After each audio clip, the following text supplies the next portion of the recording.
Hello students and welcome in today's session. Today we are going to see adaptive radiation. Now earlier also we have seen about the evolution that there is a one common ancestor and from that various types of species are formed. So in this also we will see the first adaptive radiation example of Darwin finches.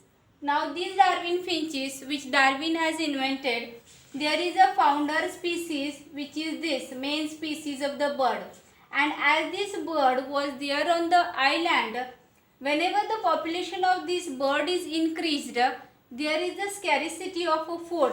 That's why some of the species of this bird becomes adapted to eat insect as a food. So to eat insect they have developed, changed their beak, right? So that's why it is developed as a new species. Some of the species of these bird eat leaves, used as leaves as its food, and to eat the leaves they have developed a little bit different style of a beak. Because of this will become a one more species. Then some of the birds are there, they have used seeds as their food, and to break the seeds, hard seeds, they have even changed their beak shape, right? Structure of beak is changed, and because of this again becomes another species. This is another species of the bird which use its beak as a tool, right? To do anything, capture, tear, anything. This is there which used its beak, that is for grubs, right? And this is there the bird which use its very long beak is there to take a nectar from the flower. So in this way, if you will see, all these birds are there, their eating habits are different. But why these eating habits are different? Because they are from the same species, and as their population is more, to reduce the competition among them, because if they all will have the one food, common food, then many of them may die because of the lack of food. That's why they have developed their eating habits, different eating habits. Then some eat seeds, leaves, automatically their competition is reduced, and to take that food they have changed their beak shape, right? And because of that the founder species has evolved into different species, right? And in this way the adaptive radiation takes place. So center one is there, that is the ancestor, and these are different species originated from it, right? So the arrow is going outer side from the one going in various direction. So this we have already seen. This is called as divergent evolution, going to divert, right?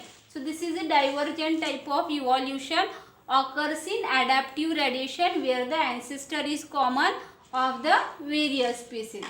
Now see, another example is there of Australian marsupial. This picture is there in your textbook. There also you can see very clearly. Here also marsupials radiation is there in various direction from their common ancestor, and all these species you can see their shape, size, is everything is changed in them, and it's major change, and these all changes are just because these animals went in different locations where the environmental conditions are very different. To adapt in that new environmental conditions, they have make changes in them, and that's why various species are developed from the common ancestor. So this is one more example of Australian marsupials of adaptive radiation, right? So this is what adaptive radiation. Most of the time question asked on this of 3 mark or 5 mark. So both these examples you keep in mind. One is of Darwin finches and second is of marsupials, right? Australian marsupials. Now see this figure. This is also given in your textbook. Now in this it is given the placental mammals. This row complete different species of the placental mammals, and these are the Australian marsupials. These all are the Australian marsupials. Now if you compare them, then you can see the similarities in them, these species. Now by seeing this, you can see that they may have the common ancestor, but no, for these placental mammals they have the different ancestor, and for these Australian marsupials they have the another ancestor. So here the ancestor is different, here the ancestor is different. From two different ancestors they come together in the same area, right? And because of that same environmental condition, they have some of the common adaptations. So you can see them the similarities. Take an example. Suppose this Australian continent is there, and in that Australian continent some animals came from the African continents, some animals came from the Asian continents. Then as they are living in the one common environmental conditions, they may have some of the common adaptations in them which help them to survive in that condition. So that's why we look them similar, but their ancestors are different. So for such type of evolution where they both are running parallel to each other, this is called as convergent evolution. This is called as convergent. Converge at the one place. So this is a convergent, opposite to the divergent. So this is a convergent type of evolution. This also asked in exam. So see very clearly two examples are there. This is a flying squirrel and this is also flying phalanger. So you can see that adaptations of flying is the common, but this is having a different ancestor and this is having a different ancestor. This is placental mammal and this is a marsupial, Australian marsupial. Ancestors are different but looking the same, right? Again here it is bobcat is given and Tasmanian tiger cat is given. Looking the same, but again their ancestors are different. So these are the examples of the convergent evolution. So here we have seen the two types of evolution. One is the adaptive radiation, where from the common ancestor it will goes in different direction, and another one is the convergent evolution where the ancestor is different and they come together in one common place, and due to the same environmental condition in that area they have developed similar adaptations in them and looking the same but not the same. Here their evolution runs parallelly with each other. So this is a convergent evolution. Very important point, adaptive radiation and convergent evolution. Keep these all examples in your mind, especially Darwin finches and placental mammals. Very important. Now let's start the next point, biological evolution. In biological evolution, if we see a Darwin's theory, then it says that evolution of any species is there. It is not only depend on the variations but also it is related with the lifespan. Now take an example. Suppose if we are growing a microorganisms in one petri dish containing a medium, and these microorganisms, as you know, the microorganisms are very small, minute. Their lifespan is also very small. So their generations will be completed within hours or within a days. It will be over, right? So when we grow these microorganisms in a petri dish, that group you can consider as an A group, and from that A group or A plate, some of the microorganisms shows some variation. That variation is useful for them. In what sense? Due to that variation, these microorganisms try to get maximum amount of component from the nutrients. So maximum nutrient they are able to get. Because of this variation, the bee species is evolved which has a betterly survived in a new environment or in changed environment. You know that whenever there is a new species is formed in a better way, it will grow faster, right? So these variations are inheritable, and in this way new species is developed. As these variations get transferred into the next generation to the next generation, and a new species betterly it is formed in case of microorganisms within days. What I said, the new species is formed in the microorganism within days. Now take an example of fish or fowl. Is it possible to form a new species within a days? No. If the in case of fish or fowl has to form a new species, then it will take a millions of years. Now why this much long time period is required? Because their lifespan. Here one major factor which is influencing on this is a lifespan, because fish lifespan is greater as compared to the microorganisms or the bacteria, and whatever the variations will be there, it will be transferred generation after generation, generation after generation, and after so many generations the new species will be evolved. So in this way biological evolution is there. It will be occurred by branching descent and natural selection. Branching descent means from the ancestor variations will be passed to the next generation, to the next generation, to the next generation. So this is branching descent, right? Generation after generation. And during this every generation transfer, whatever the variations are there, the organism, is it using it beneficially, right? Then that organism will be selected by the nature. So this is the second thing, that is the natural selection. So these are the two things which makes the organism fit to survive. One is the branching descent and second one is the natural selection. And whenever this will be takes place, then any population is there, it will be reached to its maximum level of reproduction capacity, and they will leave their more and more progeny in that area. In this way they will try to utilize the more and more resources, and new species will be formed. Earlier I asked you that evolution is a process or a result of a process, right?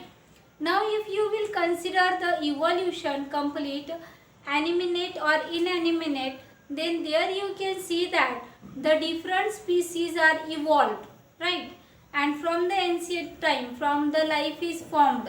From that if you will consider, then we can see that whatever the present world is there, that may be a result of any unknown process, right? But evolution is a continuous process. Possibility is that from the simpler one, complex species are formed. So whatever today species are there, from that more new and more complicated species may form in the future. So this is a continuous process. So depend on that, we can say that evolution is a process and not a result of a process. Whatever we are getting now, for that we are saying it is a result of a process, but it is not the end of a process. This will be continue. Whatever the bacteria's example we have seen, and whatever the Thomas results were there, it is influenced by the Darwin. Now in this, what the Darwin says, whenever the bacteria are growing in the nutrient medium, that time they have developed bee species which can majoritarily get adapted, more adapted properly, developed a variation in them to use the resources very nicely, right? Now there are two bacteria species are there, A and B, right? A don't have that variation to use their resources properly, but B have that variation, use their nutrient resources very properly, very fastly, right? So what happens? Because of that, nutrient medium is limited.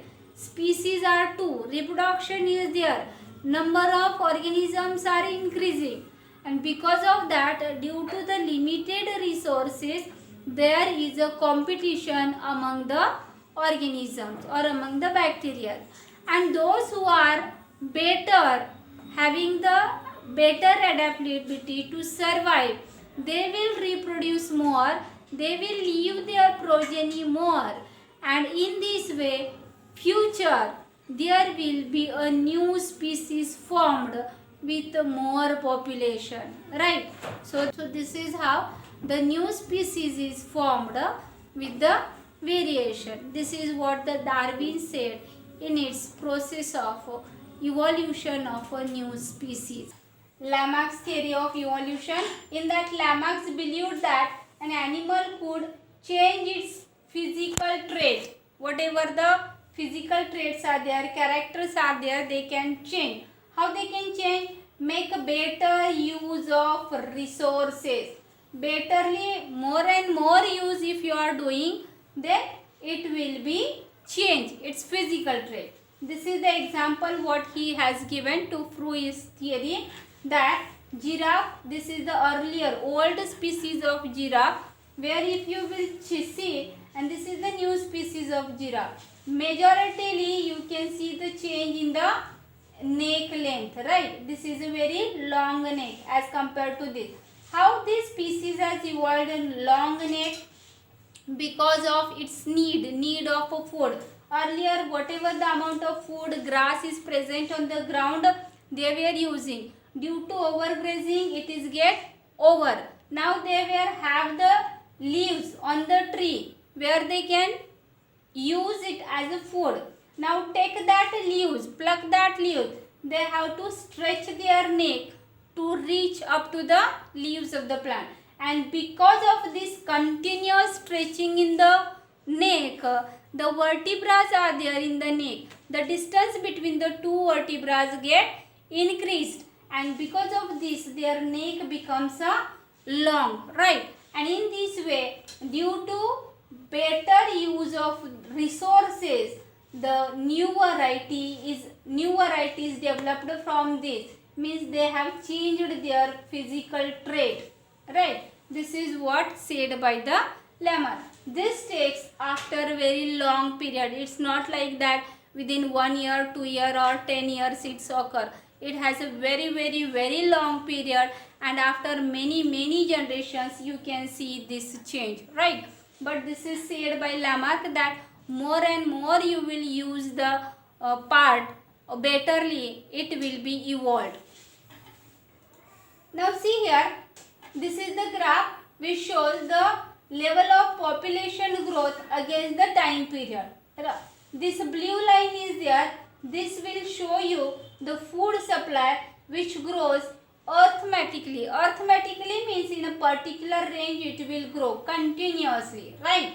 And this red line is there.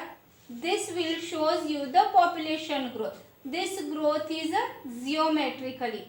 In geometry growth, earlier as the initial number is very less, growth will be very slow, right? And then slowly it increases. But at a particular state, this growth is very fast and very highly increased. This is the point where the food supply or food which is available for this population is crossed.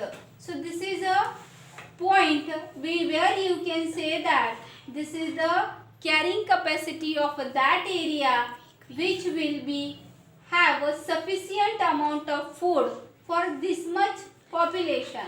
But if the population increase beyond this, then there will be a food scarcity and the competition will be increased. So this graph will show you that whenever the population is at a particular level or below the level, you will have the enough resources to use. But whenever these resources level, carrying capacity of that area will be crossed by the population, then for these resources there will be a competition among the species, and during the competition these species will fight with each other because they have the common resources. Whenever they will fight with each other, they will have the competition, right? And in the competition, you know that those who are weaker, they will lose, and those who are stronger, they will win. Those who are stronger, they will be selected by the nature, weaker will be eliminated by the nature, and the stronger ones are there, they will be adapt themselves for this using resources very betterly, and this will go on continuously for generation after generation, generation after generation. They will have some of the variations in them, and these variations will be passed to each generation. These variations slowly get accumulated in every generation, and after a very long time there will be a evolution of a new species. Major change we will notice in that. Whatever the giraffes example we have seen, same it is that it is happened due to competition. Those who have betterly adapted, stretched their neck and to pluck the leaves, have the food, they have survived. Who could not do this, they have get starved and dead. So in this way, this theory says that those who will adapt for this new environment, for the resources, then they will be evolved into a new species. Then mechanism of evolution, again it is studied by Hugo de Varies. This is a scientist who has studied on evening primrose plant, right? So what he said that there is a evolution of new species. These are the various species of the primrose which have evolved from a one common species. Now how these different species of primrose has evolved? So he said that variations can be occur. It can be occur very slowly, generation after generation, according to the Darwin. But according to the Hugo de Varies, he said that there can be a mutation. Right? Now, whenever there is a mutation, so mutation can be a positive or can be a negative. So whenever mutation is a negative, this species will die, discard, right? Or it will be harmed. And whenever the mutations are positive, that mutation will be beneficial for that species. Now you have seen that to have a small change in the organism, it takes millions of years to evolve. But a mutation is that space in a very short time period. Due to mutation, a very big change can be takes place. So in a single step, large mutation will be takes place. Then that term is given saltation. This is what said by the Hugo de Varies. Variations can be seen in the organism by mutation, and this will be a single large step, right? So in short period of time, big mutation will be there, and because of that, new species will be evolved in a very short time. This is studied by Hugo de Varies with an example of evening prime rose, right? So this is what given an experiment by the Hugo de Varies. Study well. Question will be asked on this, that on which species the Hugo de Varies has studied. What is mean by saltation? Saltation is nothing but a single step large mutation. Very simple. In a textbook it is given in a very short one line. So prepare that very well, and all the best.